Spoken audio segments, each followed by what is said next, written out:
From a small Spanish fishing town to the global stage of Paris, the story of Balenciaga is one of vision, reinvention, and controversy.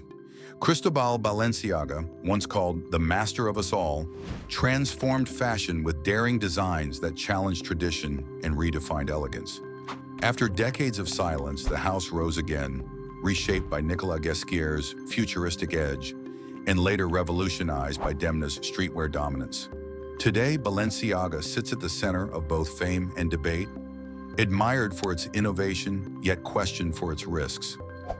This is not just the history of a fashion brand.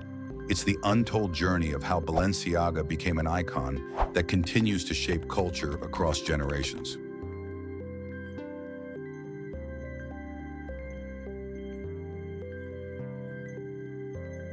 Cristóbal Balenciaga's story begins in a small fishing town in Spain, far away from the glamorous runways of Paris. Born in 1895, he wasn't raised in luxury, but in the humble workshop of his mother, a seamstress who stitched clothes for the wealthy women of the region. From a young age, Cristóbal was fascinated by fabric, not just how it looked, but how it could be shaped, stretched, and transformed. By the time he was a teenager, he could design and sew pieces so precise that local nobility trusted him with their wardrobes. Unlike other designers of his time, who often relied on sketches sent to tailors, Balenciaga mastered every detail himself, from sketching to cutting to sewing. This rare talent made him different.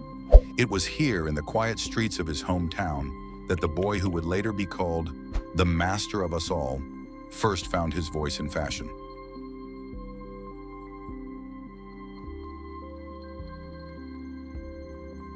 By the time Cristóbal Balenciaga was in his early 20s, his skills had already made him a local legend.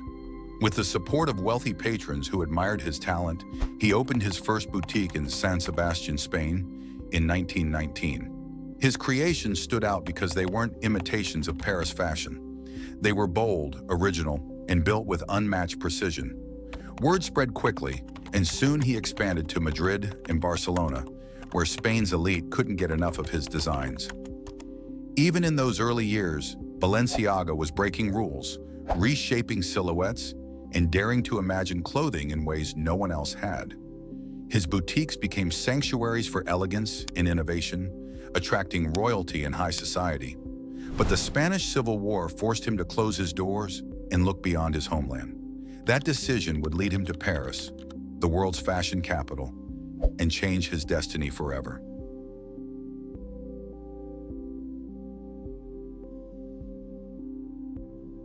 In 1937, Cristóbal Balenciaga arrived in Paris, the ultimate stage for fashion. The city was already crowded with giants like Chanel and Dior, yet Balenciaga's debut collection stunned critics and clients alike.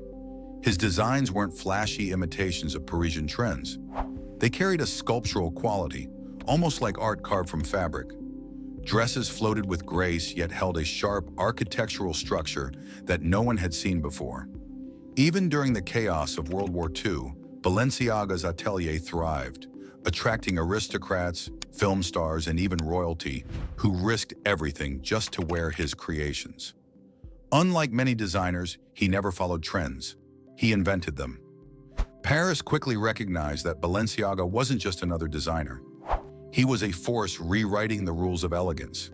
With each collection, he gained more power, setting the stage for a revolution in women's fashion that would define the decades to come.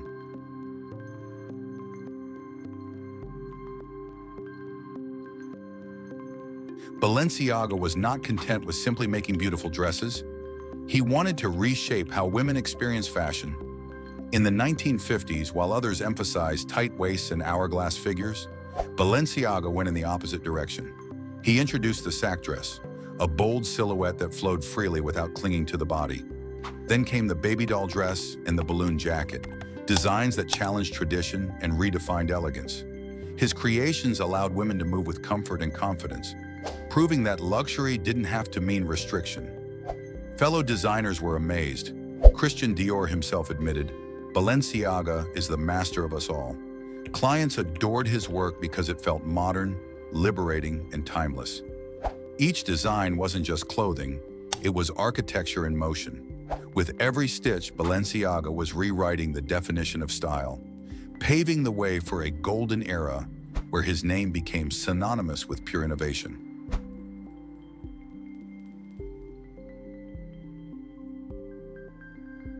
By the mid-1950s, Cristóbal Balenciaga had reached the height of his power. His Paris salon became a temple of style, where the world's most influential women, from European royalty to Hollywood stars, waited eagerly for his latest designs. Unlike other houses that relied on publicity, Balenciaga maintained an air of secrecy.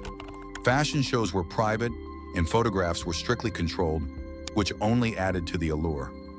Every season, his collections revealed daring shapes: the cocoon coat, the tunic dress, the empire line, each a shockwave that inspired rivals and cemented his reputation as fashion's true innovator. While Christian Dior captured headlines with the new look, insiders whispered that Balenciaga's mastery of cut and form was unmatched. This was his golden age, a period when he wasn't just designing clothes but shaping culture. Balenciaga had proven himself not simply a designer, but a legend in the making.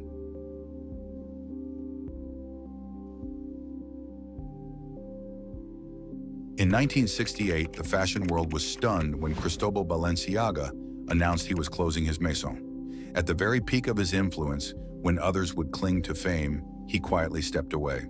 Balenciaga had always been a perfectionist, and as ready-to-wear began replacing haute couture, he felt fashion was moving in a direction that no longer inspired him.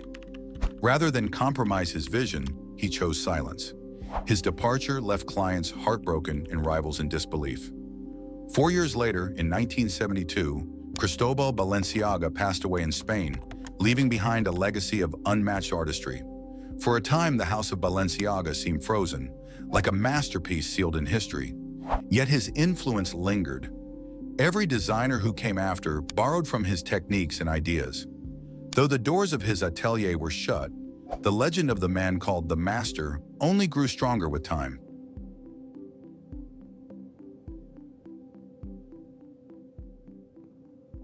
After Balenciaga's death in 1972, the house that once defined elegance slipped into silence.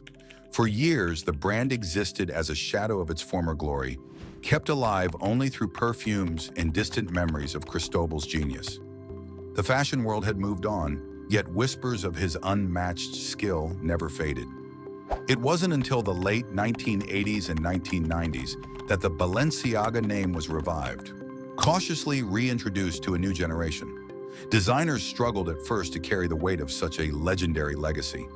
How do you modernize a house built on perfection? Slowly, through experimentation and bold risks, Balenciaga began to find its rhythm again. Though the revival wasn't immediate, it laid the groundwork for what was to come. The house was no longer just a ghost of couture's past. It was preparing for a rebirth that would shock the fashion industry once more.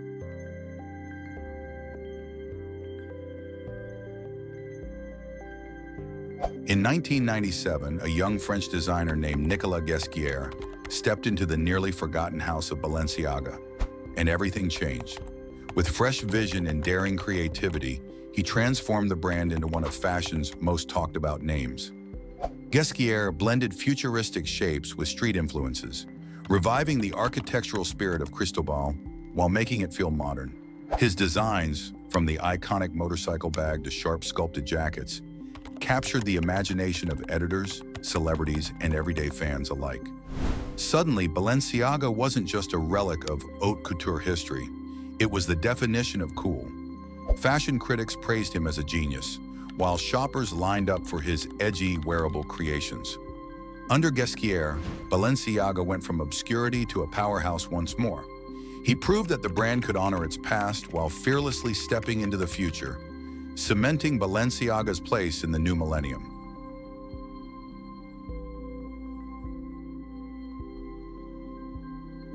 When Demna Gvasalia took over as creative director in 2015, Balenciaga entered an entirely new era. Known for his rebellious approach, Demna blurred the lines between high fashion and streetwear, creating oversized hoodies, chunky sneakers, and ironic designs that turned luxury into a cultural statement.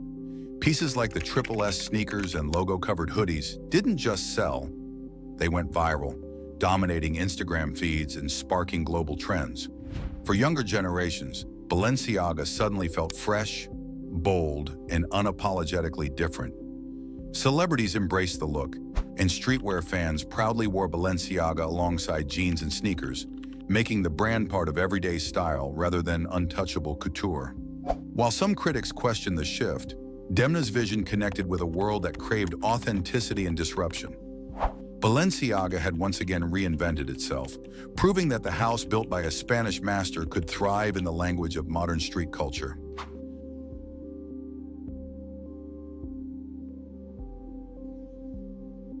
Today, Balenciaga stands at the crossroads of global fame and constant scrutiny. Under Demna, the brand has mastered the art of cultural relevance, pushing boundaries with daring runway shows, viral products, and collaborations that dominate headlines. Yet with fame has come controversy. Campaigns have sparked backlash, designs have stirred debate, and critics question whether Balenciaga has gone too far in its pursuit of shock and reinvention. Still, the brand remains a magnet for attention, embraced by celebrities, athletes, and Gen Z fans who see it as more than fashion. It's a lifestyle statement. From Cristóbal's quiet Spanish beginnings to Demna's world-shaking streetwear, Balenciaga's journey is one of constant reinvention. Its untold story is not just about clothes, but about the tension between tradition and disruption, art and controversy. And perhaps that is why Balenciaga continues to matter, because it refuses to ever play it safe.